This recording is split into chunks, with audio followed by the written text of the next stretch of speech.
7 billion people live on planet Earth, and as the population grows to 10 billion, it's becoming increasingly questionable whether Earth will be able to support that many people, through the wildfires, melting ice caps, and increasing carbon emissions. As carbon emissions increase, climate change will continue to speed up. It's predicted that by 2050, greenhouse gases will increase by 50% due to more people needing energy.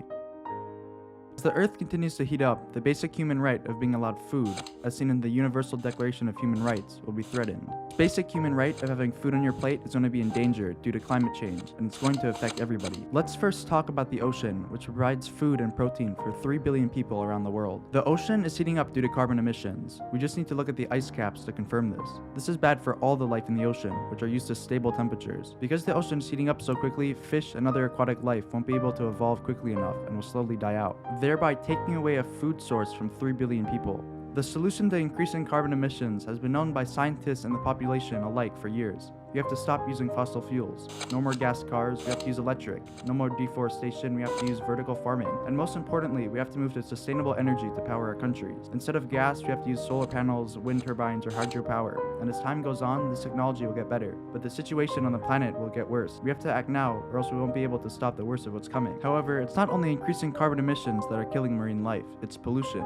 But the culprits are not what you think. No, it's not plastic bottles, straws, or even those things that hold six-packs together that are killing marine life. It's fishing nets. Fishing nets are disastrous, especially when they're used for bottom trawling. The type of fishing where the net is anywhere from 50 to 1,000 meters and is dropped straight to the bottom of the ocean. This net proceeds to catch and kill many fish and marine creatures, while also destroying 580 miles of sea floor per day. Per year, bottom trawlers kill 19 million tons of fish, over a quarter of all wild-caught seafood. But after these fish have died, 60% of them are thrown away, while being safe for human consumption.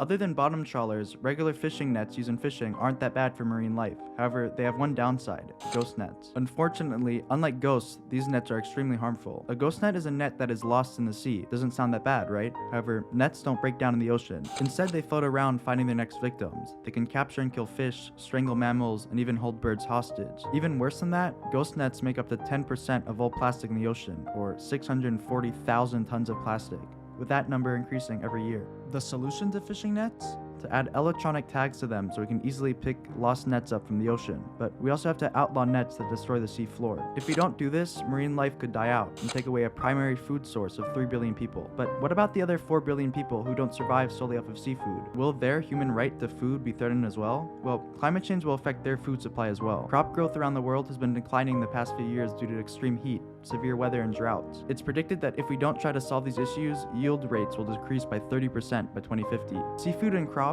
are examples of food sources that are dying out, and we need to make them more sustainable.